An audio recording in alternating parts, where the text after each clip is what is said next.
There is absolutely no question that Smackdown Live this week was the far superior show for the WWE on television, and we are here to talk about why. This is the SledgeHammer Wrestling Show. I'm Nick Nightmare.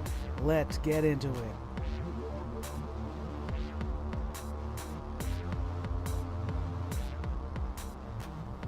This week's episode of Smackdown Live came to us from Cleveland, Ohio, at the Quicken Loans Arena. Fun fact, formerly the Gund Arena, which was the site of many great WWE events, including the Boiler Room Brawl between Undertaker and Mankind at an In Your House way back in the day. And you guys, Smackdown was absolutely the better show. I struggle to find the proper word because I don't want to oversell it. I don't want to call it an amazing show. I don't want to call it a fantastic show. But you know what it was at its core? It was a wrestling show. That is how you do wrestling. It is without question, as I said at the open of this broadcast, that the SmackDown writing team knows what the hell they're doing. They know how to structure a show. They still need to work on positioning the commercials in better spots so that I could see just a little bit more of the wrestling. There's no reason why a main event should have any commercials at all.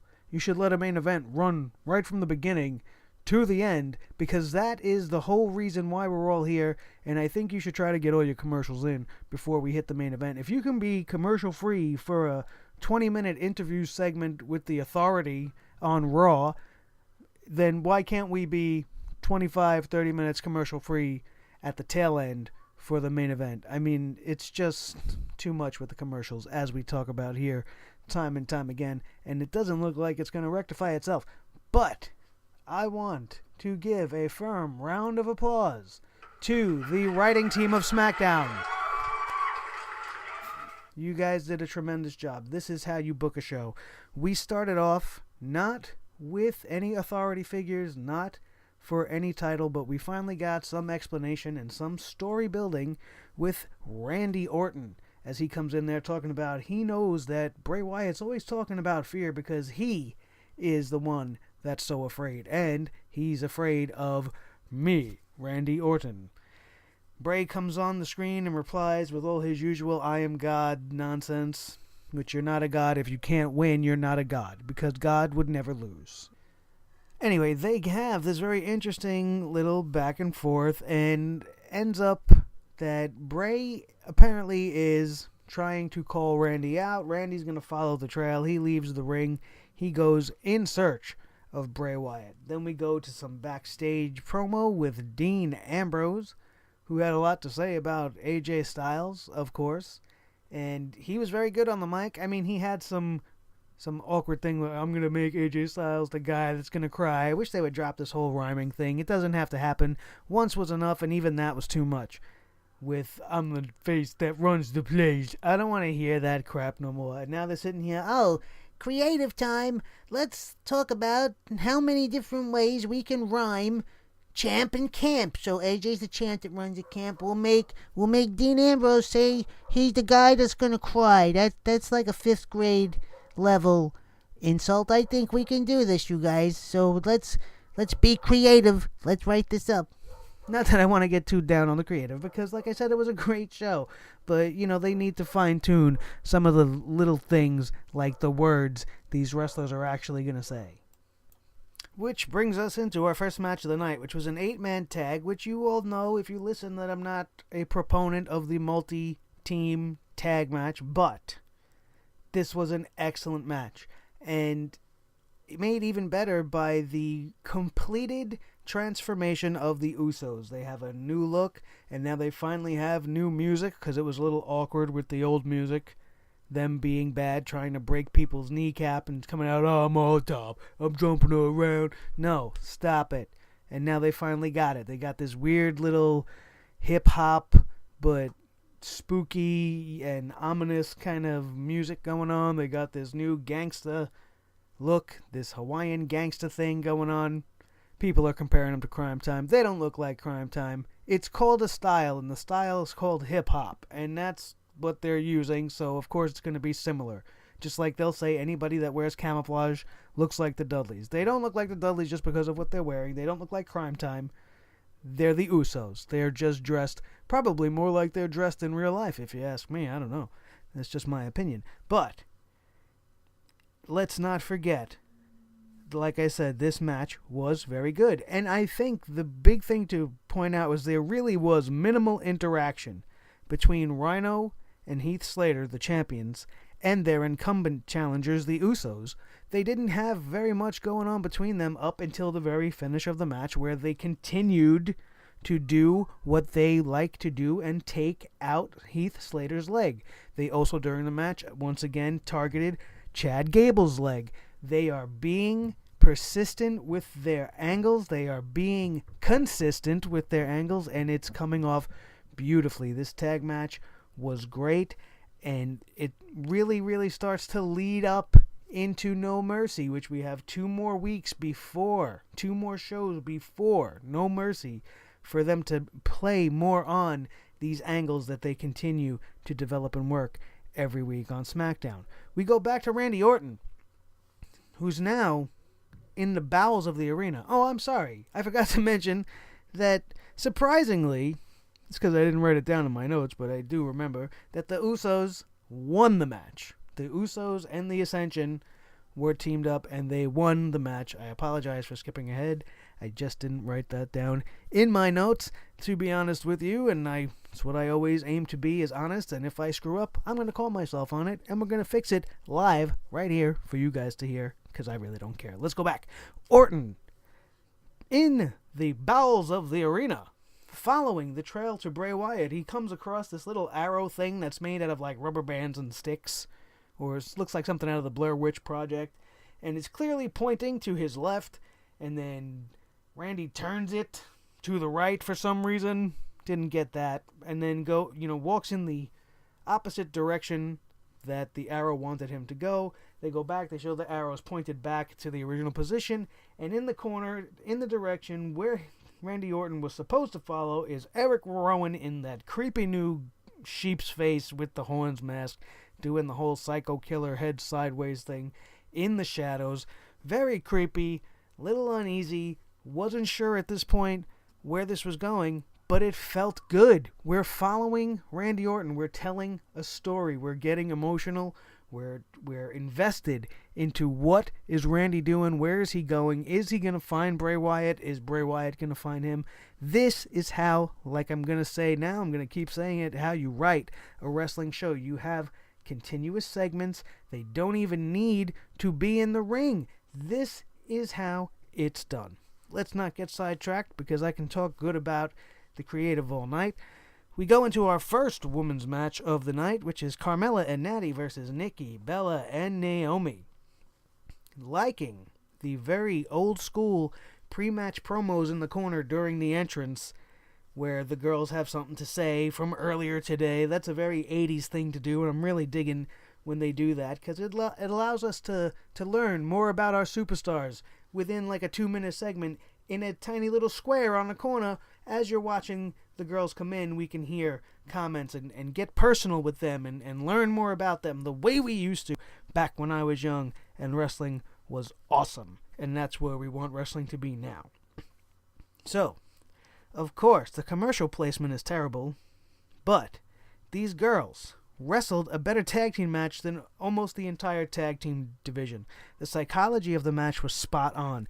Naomi was in the ring taking bump after bump, struggling to get to the corner, struggling throughout the whole entire match, waiting on the corner. Nikki Bella constantly waiting for that hot tag, and then they finally hit the hot tag, only for Nikki Bella to turn around and get blindsided by Carmella and end up getting pinned in this crazy little flash pinfall where it was almost impossible for Nikki Bella to kick out. It was an amazing show of talent and wrestling artistry by the girls. They put on a better tag match than every other tag team that you'd ever see.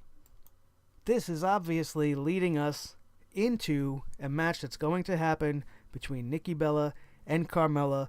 Carmella has constantly been getting the best sneak attacking her at every turn, getting pinfalls on her in these tag team matches. She is on fire right now, and Nikki Bella needs to get her revenge. That's going to probably happen at No Mercy. It has not been confirmed yet, but I can almost guarantee you that that's what's going to happen. After this match, we had more cryptic Bray Wyatt stuff. Randy continuing to search through the hallways of the Boiler Room, as I mentioned earlier before, a historic site in itself. Wrestling history in those hallways, and Randy Orton is perusing his way through. He finds another door where he opens this door. I forgot what it says. There's messages on the door. But inside the door as he opens it is a cardboard stand-up, life-size stand-up that some of you may own out there of Randy Orton, but the eyes were ripped out, cut out, Psycho Killer style. Very creepy, very creepy. And, you know, Randy Orton goes on about his way, and they once again show Eric Rowan hiding in the shadows at every turn. Very, very weird, very creepy stuff. We come back to The Miz's Homecoming, which I was not looking forward to at all. For some reason, I was just like, oh, here we go. But then they showed a promo package on The Miz's career. And I want to take a second, a little sidebar. And we're going to have another round of applause. And this round of applause is for whoever the fuck is making these promo packages. I have failed to mention this on the previous shows this week, and I meant to each time, because right from the Clash of Champions, going into Raw, and now into SmackDown, with this Miz promo and the promo packages for the matches at the pay-per-view and whatever they use to show you what happened, and their promo packages have been better than the shows themselves. These guys have been dead on balls accurate with the way they've portrayed these people. They made The Miz look like the superstar he believes he is in his head, even though he's nowhere near that level. But that promo package, from if you were a stranger and you're just watching for the first time and you watch that, you'd be like, God damn, The Miz has been around a long time. The Miz has won a lot of gold. The Miz is famous, man. The Miz is awesome, like he used to say. That promo was fucking awesome. Every promo I have seen, and it goes even further onto the network. They have these little vignettes on the network for specific people, like the Nature Boy Ric Flair, and that's why he's why you should watch the network. So they do this whole promo of him, these are epic. They're like 30 seconds to maybe a minute long, and they're more entertaining than anything we've seen at all on Monday night, as far as the actual show is concerned. These promo guys, hats off to you, my guys. Keep up the good work, because even when I was a kid, I was almost more obsessed with that. I used to have more fun with my dolls, telling the story of why we're going to have this match than actually having the match, and seeing the justice that is being done with these promos is just fan-fucking-tastic, and I hope it keeps on coming. So anyway, back to the segment. The Miz's Homecoming becomes something way, way much more than just The Miz's Homecoming. We have The Miz's parents in the arena, as they usually are when they come to Cleveland. And we have also Dolph Ziggler's parents, because we forget that Dolph Ziggler is also from Ohio. And The Miz starts to talk to Ziggler's parents, and Ziggler, obviously, as any of us would, takes offense to that, comes out to confront him, and is like, listen, Mike. He called him Mike as The Miz walked away after he called him a failure, and went back up into his parents' face and was like, you must be really proud, all sarcastic like. And then, so this is going on in the ring, and The Miz refuses to even acknowledge Ziggler's existence in the ring until Ziggler puts up his career. He puts his career on the line for one more shot. And in that one segment, you single-handedly, with those words, made the Intercontinental Championship match that is coming up at No Mercy the most important match on the card. Is Dolph Ziggler going to stay? His contract expires in October, coincidentally, you guys. If you didn't know that, now you know. Is Dolph Ziggler planning on leaving? If The Miz wins now, Dolph Ziggler's gone. He's not gone, like gone from SmackDown going to Raw, as The Miz pointed out. You're not going to NXT. You're gone from the WWE. Gone for good. Off my back, out of my hair, out of my face, out of my KFC commercial. And I'm intrigued, and I cannot wait now for No Mercy, especially for this particular match. And the tears in Dolph's eyes as he was delivering what is probably the best promo of his life only makes you know that they are skirting the line with what they're saying of reality. He was being as truthful as he could possibly be without coming out and saying, "You guys fucked me, that I'm awesome and you screwed me over." That's the very last thing he could have possibly said, but he didn't say that. He said it in a different way, but it was there, and the tears were in his eyes as he was speaking the truth, and it made this whole thing just fantastic. Progression, consistency. I cannot wait for the Intercontinental title match at No Mercy. We had the SmackDown Women's Champion Becky Lynch making her way to the ring only to get ambushed by Alexa Bliss, my Harley Firecracker. She just totally took Becky Lynch out, picked up the women's title, screaming like a lunatic, telling Becky, "You don't deserve this," and then throws the title down on top of her and walks away. This is classic wrestling. We don't even know who Becky Lynch was supposed to be fighting. All we know is that the number one contender took her out. So now we're building towards the Women's Championship match at No Mercy. Alexa Bliss staking her claim right now in a 30-second segment. That's how you do it. Not a minute and a half squash match. You do it like that. You have these guys interact. Next week, Alexa Bliss will probably have a match. Becky Lynch will come out and interfere in that or attack her on her entrance out, and we will do this back and forth until we get to the pay-per-view and they finally get to lock horns for that woman's strap, and I cannot wait for that one either. I want to come clean and tell you guys that I hate Kurt Hawkins already. You can't take a world-famous running joke like this, like the Chuck Norris and Jack Bauer thing. That's their thing. All these things that he's saying. Everybody knows it. The T-shirts, and I mean, it gets me so frustrated I can't even think of a good one to say. You know, like Chuck Norris eats nails for breakfast, or you know, whatever the hell all of those things are. He's using them for himself, and it's just, we know where you're getting your material from. You look like a sideshow clown without some makeup on. He actually kind of reminds me of Crazy Steve from TNA without the clown makeup on. That's probably why I say that. And I'd rather see Crazy Steve than Kurt Hawkins.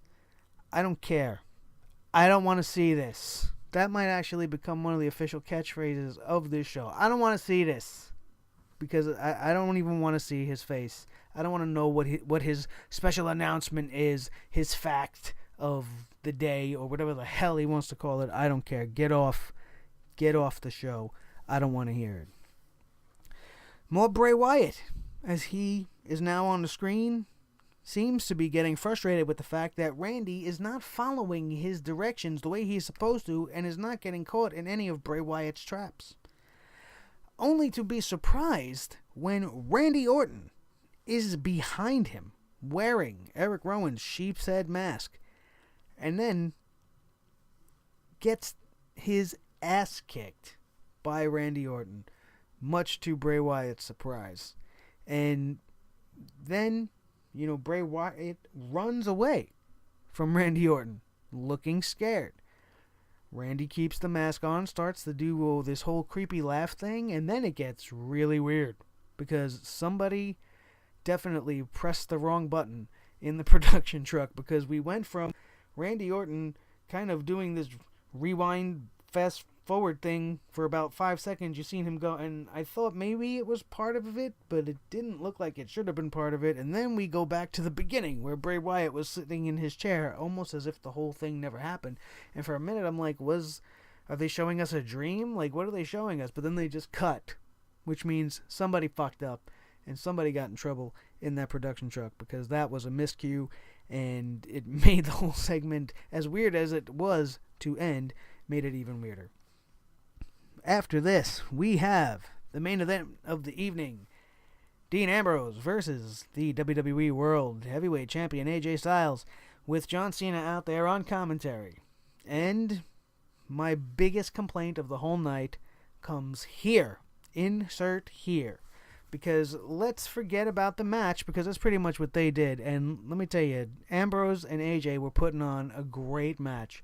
And I struggled to enjoy it because all Cena and JBL wanted to talk about was Cena wanting to break Ric Flair's record. That he's the 15-time champion right now. He wants to get his 16th championship, and it's going to happen at No Mercy. And if I can tell you right now, it's not going to happen at No Mercy, but it is going to happen.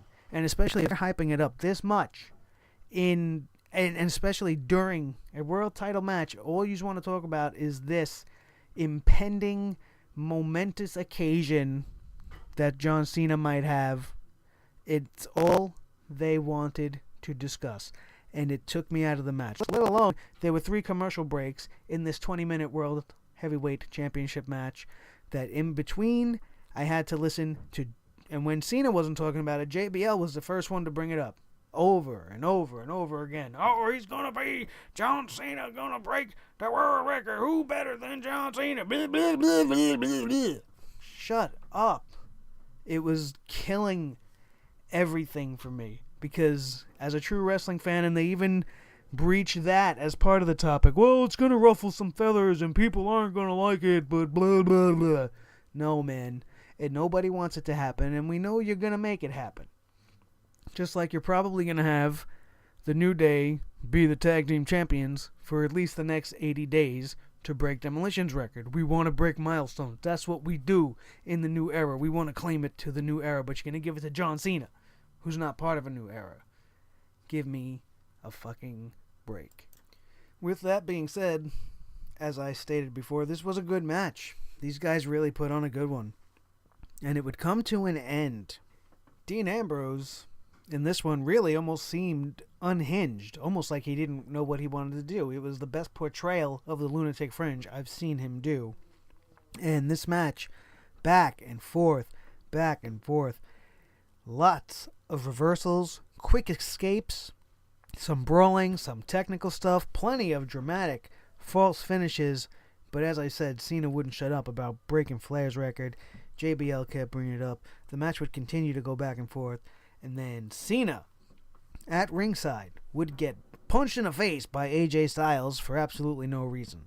Cena would then try to get involved, causing the ref to be distracted, miss the count for 3 that Dean Ambrose had AJ Styles rolled up.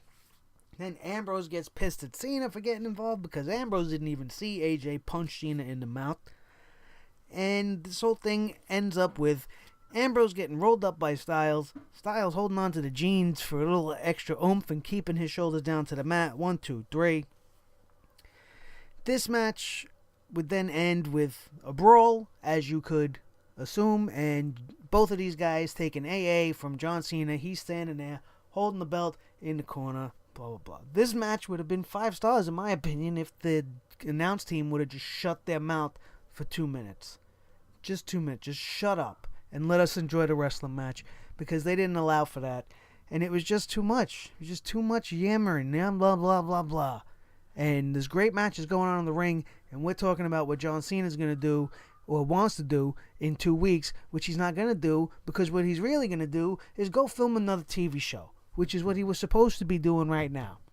But they pushed the filming back, and away John Cena will go. And there's also rumors that Dean Ambrose wants some time off because he's been beat up a little bit. So what are we going to have?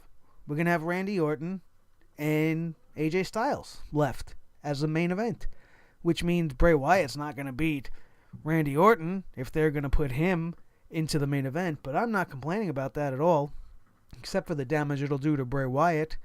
But how much more damage could he possibly get? I would love to see Randy Orton and AJ Styles going at it for the World Heavyweight title. What a unique match. What a different pairing that would be. 2 styles that just you would think would not mesh at all. And AJ Styles would take Randy to the limit, and Randy Orton would probably take AJ Styles a little lightly just out of his size and because he's the Viper and he's not afraid of anything. He's not afraid of Bray Wyatt. He's not afraid of any man. He wasn't afraid of The Undertaker. He wasn't afraid of Triple H. He's not going to be afraid of AJ Styles. But I think AJ Styles is going to put the fear of God into him after they first lock up horns. So I expect that to come to us sometime after No Mercy. But at No Mercy, we're going to get this triple threat. And AJ Styles is going to win. And both these other guys are probably going to go away. And I'm alright with it. It doesn't bother me. From start to finish, this was a fantastic show. Angles were built. There was continuous flow from last week's show to this week's show. If you missed this week's show, you definitely had to see it. There's no reason why you should skip it because there was important things that happened on the show.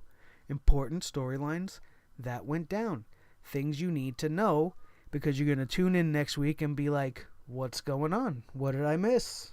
So make sure you go back, if you did not, and watch WWE Smackdown Live from last night because it was 2 absolutely huge thumbs up, fine holiday fun for the whole family, and I hope to see more. And for the first time in my life, and it's hard for me to even say it now, but it's a fact, so I have to say it. And I'm actually becoming more of a fan of SmackDown than Raw, because Raw is just, they have all the talent in the world, and they don't know what to do with it, and SmackDown have about 6 pieces to play with, and they're making the most of what they got. They're taking eggs and making omelets, and Raw's taking eggshells and dog shit and making dog shit eggshell omelets. Does that make sense? I don't know.